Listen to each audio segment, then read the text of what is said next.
don't mind if he loves hockey and he wants to play hockey. I'll try to give him my best to him. Try to In the long history of the Montreal Canadiens, one name still commands respect across every rink in the country: Guy Lafleur, the Flower. A superstar who carried the pride of Quebec and the heartbeat of Canadian hockey through an era that felt larger than life. 5 Stanley Cups, 3 Art Ross trophies, 2 Hart trophies, 1 Conn Smythe.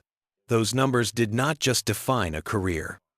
They defined an identity for an entire generation of fans who believed that hockey could be both beautiful and ruthless at the same time. Lafleur played with a glide that looked effortless, but his competitiveness was sharp. Behind the highlight reel speed and the iconic wrist shot was a man with a powerful sense of honor. He had little patience for disrespect. He had no tolerance for cheap plays. He never appreciated attempts to rough him up or slow him down. People often talk about his elegance, but the truth is that Lafleur carried a fire that burned just as fiercely as the bruisers who tried to shut him down. This is where the real contrast begins. Lafleur represented the purest form of hockey skill in the 1970s. Yet even a player built on beauty and speed had names he never forgot. Names tied to anger. Names tied to frustration. Names tied to the hardest battles of his prime. Montreal faced chaos when they met the Flyers. They faced hostility when they met the Bruins. They faced ambition when they met the Islanders. These teams did not admire Lafleur. They hunted him. They leaned on him. They did everything they could to break his rhythm. Some players crossed lines he never forgave. So the question becomes clear. Who were the men who pushed Guy Lafleur past patience? Who were the rivals who forced him to fight harder than he wanted to? Who were the players he truly hated facing? The answer lies in the most intense years of the Canadiens' golden era. The games that shaped legends. The nights that shook the Forum. And the enemies who forged the fire inside the Flower. Before we count down the 5 players he never forgave, we need to understand the man behind the fire. Guy Lafleur was born on September 20th, 1951 in Thurso, Quebec, a quiet town where hockey shaped every winter. From a young age, he showed a stride that looked effortless and a natural hunger to attack the ice. By the time he reached junior hockey, he was scoring at a pace that scouts had rarely seen. When the Montreal Canadiens selected him first, overall the expectations were enormous, yet he rose to them with confidence. In the NHL, his style immediately changed how opponents prepared. Lafleur played fast. He created danger the moment he touched the puck. His wrist shot became a trademark that goalies dreaded because it left the stick without warning. Many defensemen admitted that once he reached full speed, they simply could not stay with him. He forced teams to collapse early, which opened space for his line mates and pushed every shift into high tempo. What frustrated rivals even more was his attitude. Lafleur was proud and carried himself with a quiet edge. He disliked rough treatment. He hated cheap tactics. He did not enjoy comparisons, and he reacted strongly when players tried to unsettle him. That fire under the surface surprised opponents who expected only elegance from him. They soon learned he protected his honor as fiercely as he protected the puck. The 1970s were a heavy era for Montreal. The Canadiens were expected to win every year, and their most intense battles came against the Flyers, the Bruins, and later the Islanders. These matchups were fast, physical, and filled with pressure. They pushed Lafleur to his limits and revealed which opponents truly got under his skin. And within those battles came the 5 players he could never forget. Number 5 is Mike Bossy. To many fans, he was one of the purest scorers the NHL has ever seen. To Guy Lafleur, he was something else, a mirror, a threat, a constant reminder that even the greatest players can feel someone closing in behind them. Bossy was never known for trash talk or rough play. He did not try to intimidate opponents. What made him difficult for Lafleur was simple. He scored with the same terrifying ease that Lafleur once owned, and that created a tension that stayed between them for years. Bossy entered the league with a shot that stunned defenders. His release was quick and calm. He did not need hesitation moves or dramatic windups. He placed the puck exactly where he wanted, and he did it repeatedly. When the Islanders began to rise, his scoring became the engine that powered them forward. For the Canadiens and for Lafleur, that rise felt like an invasion of territory. Montreal had dominated the 1970s. Lafleur was the face of that era. Then suddenly there was a younger winger in New York producing numbers that forced the entire league to pay attention. The comparison started almost immediately. Fans debated which man had the more dangerous shot. Analysts wondered who controlled games more effectively. Lafleur never liked being compared. His style meant something personal to him. It was built from speed, instinct, and a sense of rhythm that he believed belonged only to him. Seeing Bossy match his output forced him to confront a rare feeling, the sense that someone could take the spotlight he had carried for years. The rivalry grew sharper when the Islanders began to challenge Montreal for control of the league. In key games, Bossy delivered goals at moments when the Canadiens needed stability. Those goals hurt. They reminded Lafleur that the Islanders were becoming the new powerhouse. The Forum crowd felt that shift. Every time Bossy scored, it carried a message that the next dynasty was already knocking at the door. Lafleur never said he disliked Bossy personally. The tension came from pride. He respected the Islanders' star, but he hated the idea of being overshadowed. He played harder in those matchups because he refused to surrender the identity he had shaped. The Flower did not chase rivals often, but Bossy pushed him into battles that mattered deeply to him. That is why Mike Bossy stands at number 5. A rival made powerful not by conflict or contact, but by talent. A player who forced Guy Lafleur to defend his crown every time they met. Number 4 is Denis Potvin, the captain of the New York Islanders, the backbone of a team that rose from promise to dynasty. And for Guy Lafleur, he was one of the most difficult opponents he ever faced. Potvin was not just a strong defender. He was a defender who knew exactly how to disrupt rhythm. He read the ice with the patience of a veteran and struck with the strength of a player who took pride in winning physical battles. Whenever Montreal met the Islanders, Potvin was the first obstacle standing between Lafleur and the open ice he relied on. Potvin understood that stopping Lafleur required more than positioning. It required presence.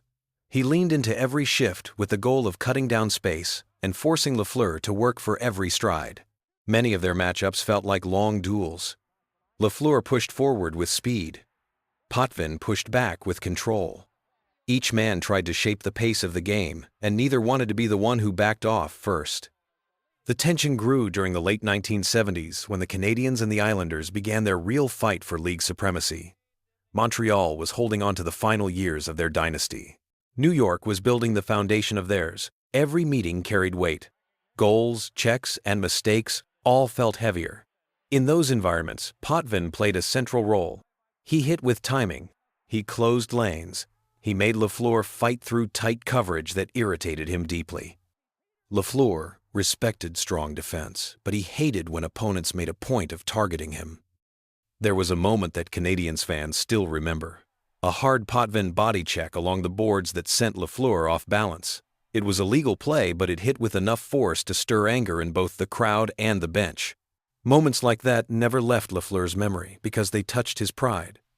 He always believed that skill should shine, and he resented defenders who tried to slow the game with heavy contact rather than intelligence. Potvin combined both, and that combination tested him. What made Potvin a lasting rival was the consistency. He did not have off nights. He did not give Lafleur shifts to breathe. When the Islanders moved toward their 4 straight championships, it often began with Potvin setting the tone. Every time he stepped on the ice, he reminded Lafleur that the game would be played on his terms unless the Flower pushed back. Denis Potvin earned his place on this list not through hatred, but through collision of standards. He believed in control. Lafleur believed in freedom. Their clashes became symbols of 2 eras meeting head-on, and Lafleur never forgot how hard those battles were. Number 3 is Terry O'Reilly, the heartbeat of the Boston Bruins, the kind of player who embraced chaos and thrived inside it. For Guy Lafleur, he was one of the most frustrating opponents of his entire career. The rivalry between Montreal and Boston was already fierce before O'Reilly arrived. Once he became a regular in the lineup, the tension grew sharper.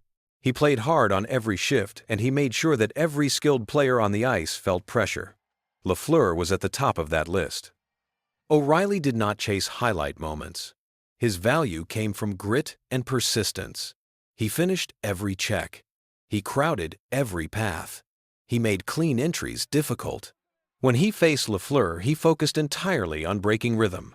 He knew that if Lafleur gained speed, the Bruins were in trouble. So he pushed him early in the shift. He leaned on him along the boards. He forced him into tight corners. Bruins fans loved it. Canadiens fans hated every second of it. Games between Montreal and Boston always carried emotional weight. They felt heavy from the opening face-off. The Forum would buzz whenever the Bruins touched the puck. And in the middle of those nights, O'Reilly kept finding ways to disrupt the flow. Lafleur valued space. O'Reilly took it away. Lafleur valued movement. O'Reilly slowed it.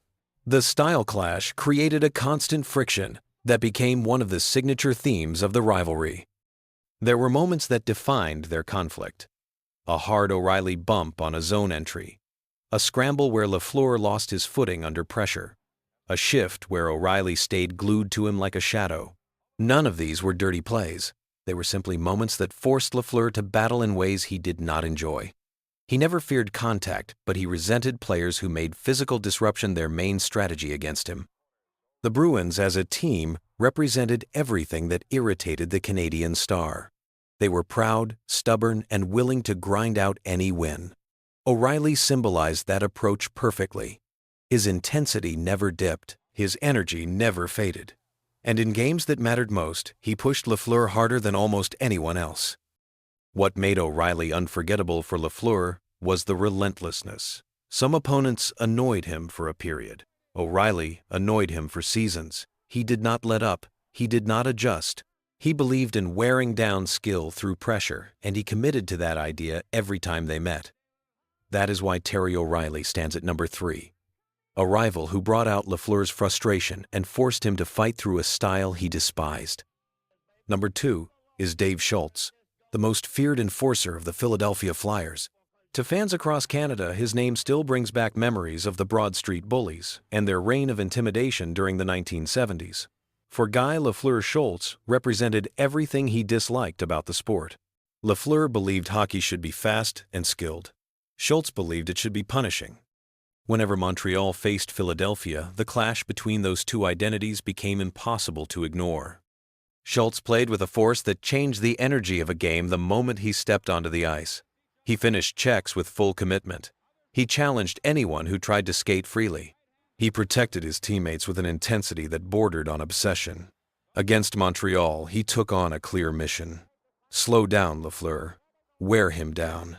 Make space disappear before he could reach full stride. The Canadian star knew what was coming, but he still hated every second of it. The Flyers during that era did not hide their identity.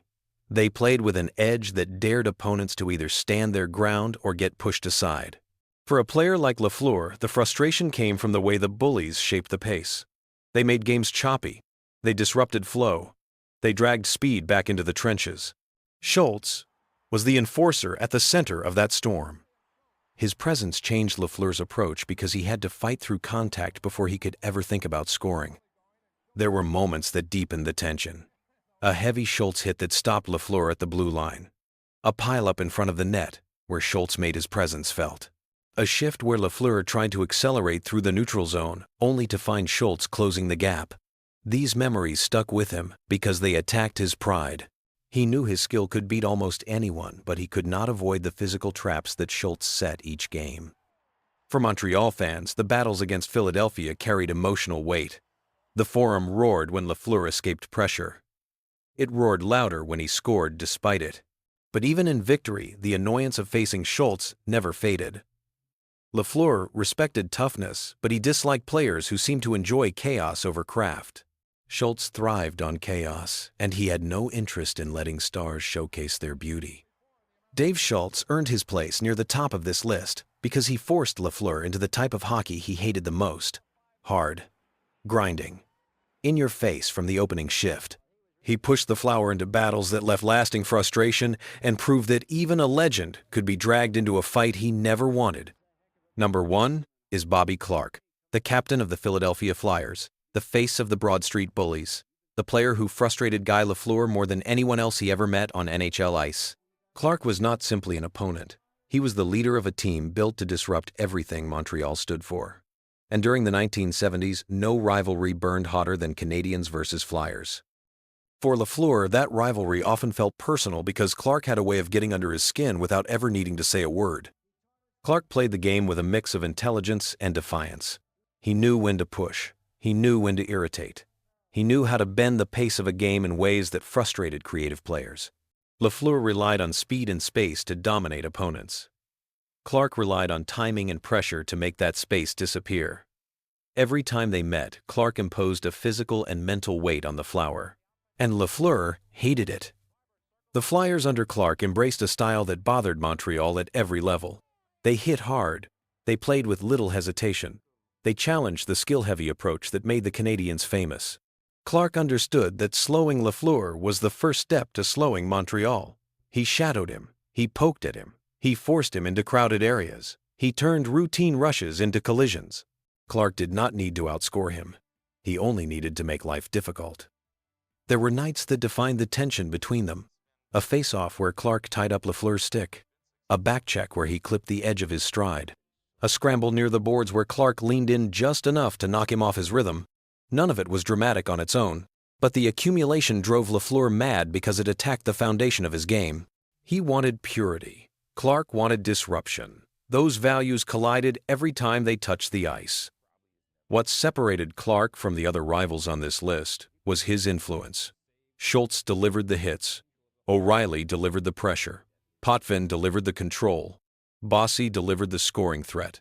Clarke delivered the mindset that made all of them believe they could challenge Montreal. He led a team that refused to back down from the greatest dynasty of the era. And that leadership forced Lafleur into some of the most frustrating nights of his career. Bobby Clarke stands as the #1 rival because he touched Guy Lafleur's pride in a way no one else ever did. He represented the one opponent who dismantled Lafleur's comfort and forced him into battles he never wanted. Clarke was the perfect storm of grit, strategy, and defiance, and Lafleur never forgot him for it. When the story of Guy Lafleur is told, most fans remember the goals, the speed, and the style that made him the face of an era. Yet behind the elegance lived a competitor shaped by the battles that pushed him to defend his place among the greats. The names on this list were not chosen because of cheap moments or single clashes. They were chosen because each man represented a challenge that struck at Lafleur's pride and forced him to fight for every inch of the ice. Mike Bossy tested him with pure skill. Denis Potvin tested him with control. Terry O'Reilly tested him with pressure. Dave Schultz tested him with force. And Bobby Clarke tested him with strategy. Together they formed the core of the rivalries that defined the 1970s and early 1980s. These were not simple matchups. They were collisions between dynasties, between philosophies, and between personalities that shaped the identity of the league. For Lafleur, these men were reminders that greatness is never free. Every championship required sacrifice. Every highlight required resilience. Every shift demanded an answer to someone trying to slow him down. He never shied away from the challenge, but he never forgot the players who made those nights more difficult than they should have been.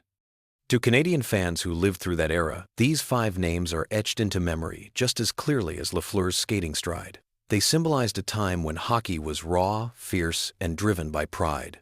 A time when every rivalry felt personal. A time when legends were forged through adversity rather than comfort. So the question now turns to you. Who were the rivals that defined your memory of the Golden Era? Which opponents pushed your favorite legends to their limits?